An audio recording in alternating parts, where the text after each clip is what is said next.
All right, we're going to continue in reading Roald Dahl's Charlie and the Chocolate Factory.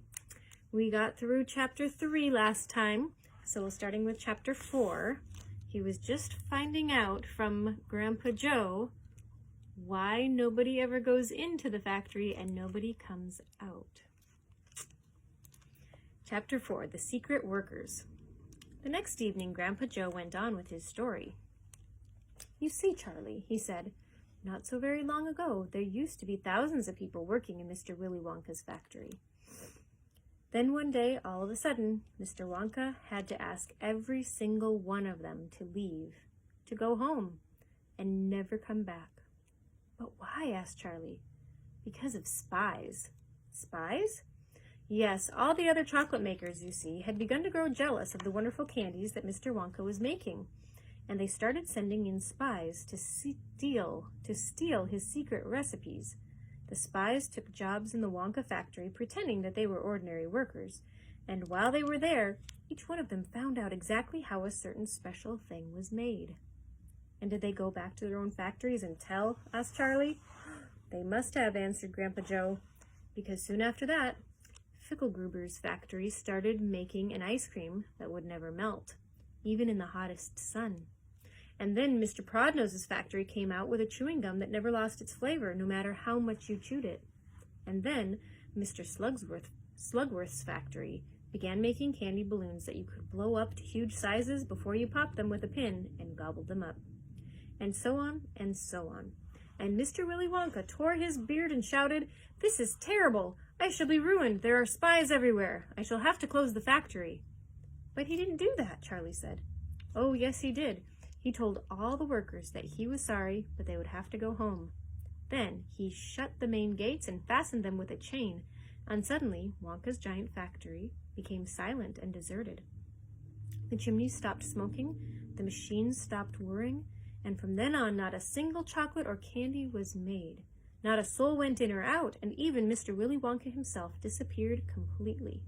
Months and months went by," Grandpa Joe went on, "but still the factory remained closed. And everybody said, 'Poor Mr. Wonka, he was so nice, and he made such marvelous things. But he's finished now. It's all over.' Then something astonishing happened. One day, early in the morning, thin columns of white smoke were seen to be coming out of the tops of the tall chimneys of the factory. People in the town stopped and stared. 'What's going on?' they cried. 'Someone's lit the furnaces. Mr. Wonka must be opening up again.' And they ran to the gates, expecting to see them wide open and Mr. Wonka standing there to welcome his workers back. But no, the great iron gates were still locked and chained as securely as ever, and Mr. Wonka was nowhere to be seen. 'But the factory is working,' the people shouted. 'Listen, you can hear the machines. They're all whirring again, and you can smell the smell of melting chocolate in the air.' Grandpa Joe leaned forward and laid a long bony finger on Charlie's knee. And he said softly, 'But most mysterious of all, Charlie, were the shadows in the windows of the factory. The people standing on the street outside could see small dark shadows moving about behind the frosted glass windows.' 'Shadows of whom?'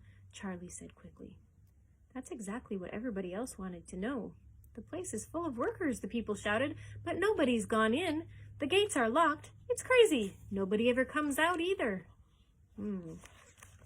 Here's Grandpa Joe telling his story to Charlie. "But there was no question at all," said Grandpa Joe, "that the factory was running.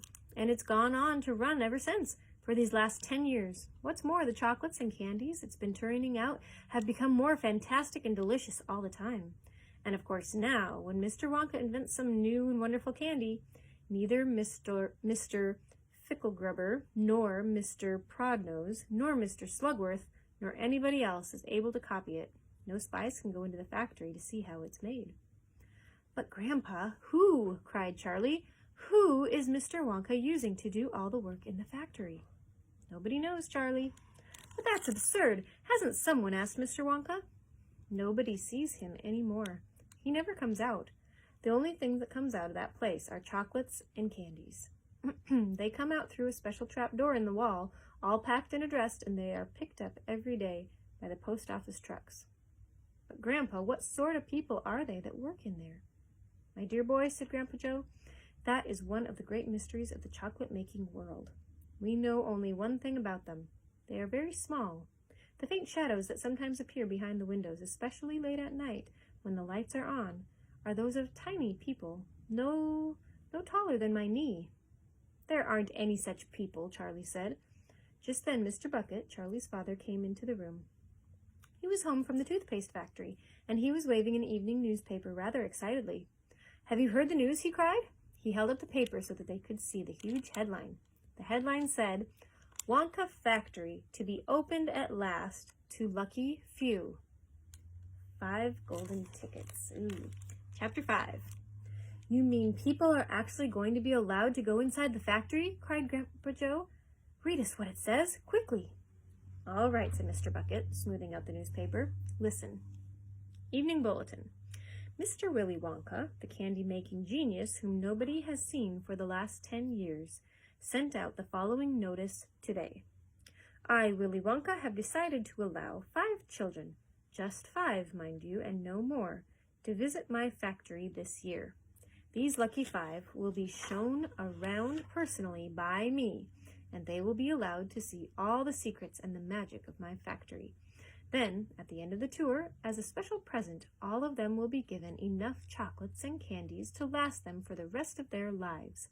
So watch out for the golden tickets. 5 golden tickets have been printed on golden paper, and these 5 golden tickets have been hidden underneath the ordinary wrapping paper of 5 ordinary candy bars. These 5 candy bars may be anywhere, in any shop, in any street, in any town, in any country in the world, upon any counter where Wonka's candies are sold. And the 5 lucky finders of these 5 golden tickets are the only ones who will be allowed to visit my factory and see what it's like now inside. Good luck to you all, and happy hunting. Signed, Willy Wonka. The man's Dotty, murmured Grandma Josephine. He's brilliant, cried Grandpa Joe. He's a magician. Just imagine what will happen now. The whole world will be searching for those golden tickets. Everyone will be buying Wonka's candy bars in the hope of finding one. He'll sell more than ever before. Oh, how exciting it would be to find one. And all the chocolate and candies that you could eat for the rest of your life for free, Grandpa George said. Just imagine that. They'd have to deliver them in a truck, said Grandma Georgina. Makes me all quite ill to think of it, said Grandma Josephine. Nonsense, cried Grandpa Joe. Wouldn't it be something, Charlie, to open a bar of candy and see a golden ticket glistening inside? Certainly would, Grandpa, but there isn't a hope, Charlie said sadly. I only get 1 bar a year. You never know, darling, said Grandma Georgina. It's your birthday next week. You have as much chance as anybody else. I'm afraid that simply isn't true, said Grandpa George. The kids who are going to find the tickets are the ones who can afford to buy candy bars every day. Our Charlie gets only 1 a year. There isn't a hope. Chapter 6. The first 2 finders. The very next day, the first golden ticket was found. The finder was a boy called Augustus Gloop, and Mr. Bucket's evening newspaper carried a large picture of him on the front page. The picture showed a 9-year-old boy who was so enormously fat that he looked as though he had been blown up with a powerful pump. Great flabby folds of fat bulged from every part of his body, and his face was like a monstrous ball of dough, with 2 small, greedy, curranty eyes peering out upon the world. The town in which Augustus Gloop lived, the newspaper said, had gone wild with excitement over their hero. Flags were flying from all the windows, children had been given a holiday from school, and a parade was being organized in honor of the famous youth. I just knew Augustus would find a golden ticket, his mother had told the newspaperman. He eats so many candy bars a day that it's almost impossible for him not to find one. Eating is his hobby, you know. That's all he's interested in. But still, that's better than being a hooligan and shooting off zip guns and things like that in his spare time, isn't it? And what I always say is he wouldn't go on eating like he does unless he needed nourishment, wouldn't he? It's all vitamins anyway. What a thrill it will be for him to visit Mr. Wonka's marvelous factory. We're just as proud as can be. So here we have a picture of Mrs. Gloop and Augustus, her son. What a revolting woman, said Grandma Josephine. And what a repulsive boy, said Grandma Georgina. Only 4 golden tickets left, said Grandpa George. Wonder who will get those. And now the whole country, indeed, the whole world, seemed suddenly to be caught up in a mad candy-buying spree, everybody searching frantically for those precious remaining tickets. Fully grown women were seen going into sweet shops and buying 10 Wonka candy bars at a time, then tearing off the wrappers on the spot and peering eagerly underneath for a glint of golden paper. Children were taking hammers and smashing their piggy banks and running out to the shops with handfuls of money. In one city, a famous gangster robbed a bank of $5,000 and spent the whole lot on candy bars that same afternoon. And when the police entered the house to arrest him, they found him sitting on the floor amidst mountains of candy, ripping off the wrappers with the blade of a long dagger. In far-off Russia, a woman called Charlotte Roos claimed to have found the second ticket, but it turned out to be a clever fake. In England, the famous scientist, Professor Foulbody, invented a machine which would tell you at once, without opening the wrapper of a candy bar, whether or not there was a golden ticket hidden underneath. The machine had a mechanical arm that shot out with tremendous force and grabbed hold of anything that had the slightest bit of gold inside it. And for a moment it looked like the answer to everything, but, unfortunately, while the professor was showing off the machine to the public at the candy counter of a large department store, the mechanical arm shot out and made a grab for the gold filling in the back tooth of a duchess who was standing nearby. There was an ugly scene, and the machine was smashed by the crowd. Suddenly, on the day before Charlie Bucket's birthday, the newspapers announced that the second golden ticket had been found. The lucky person was a small girl called Veruca Salt, who lived with her rich parents in a great city far away. Once again, Mr. Bucket's evening newspaper carried a big picture of the finder. She was sitting between her beaming father and mother in the living room of their house, waving the golden ticket above her head and grinning from ear to ear. Veruca's father, Mr. Salt, had eagerly explained to the newspapermen exactly how the ticket was found. "You see, fellers," he said, "as soon as my little girl told me that she simply had to have one of those golden tickets, I went into the town and started buying up all the Wonka candy bars I could lay hands on. Thousands of them I must have bought, hundreds of thousands. Then I had them loaded onto trucks and sent directly to my own factory. I'm in the peanut business, you see, and I've got about 100 women working for me over at my joint, shelling peanuts for roasting and salting. That's what they do all day long, those women. They sit there shelling peanuts. So I said to them, 'Okay, girls,' I say, 'for now on, you can stop shelling peanuts and start shelling the wrappers off these crazy candy bars instead.' And they did. I had every worker in the place yanking the paper off those bars of chocolate full speed ahead from morning until night. But 3 days went by, and we had no luck. Oh, it was terrible. My little Veruca got more and more upset each day, and every time I went home, she would scream at me, 'Where's my golden ticket? I want my golden ticket!' And she would lie for hours on the floor, kicking and yelling in the most disturbing way. Well, sir, I just hated to see my little girl feeling unhappy like that. So I vowed that I would keep up the search until I got her what she wanted. And then suddenly, on the evening of the 4th day, one of my women workers yelled, 'I've got it, a golden ticket!' And I said, 'Give it to me, quick!' She did, and I rushed it home, and I gave it to my darling Veruca. And now she's all smiles, and we have a happy home once again." Here's a picture of Veruca Salt with her parents. Oh boy. "That's even worse than the fat boy," said Grandma Josephine. "She needs a real good spanking," said Grandma Georgina. "I don't think the girl's father played it quite fair, Grandpa, do you?" Charlie murmured. "He spoils her," Grandpa Joe said. "No good can ever come from spoiling a child like that, Charlie. You mark my words." "Come to bed, my darling," said Charlie's mother. "Tomorrow's your birthday.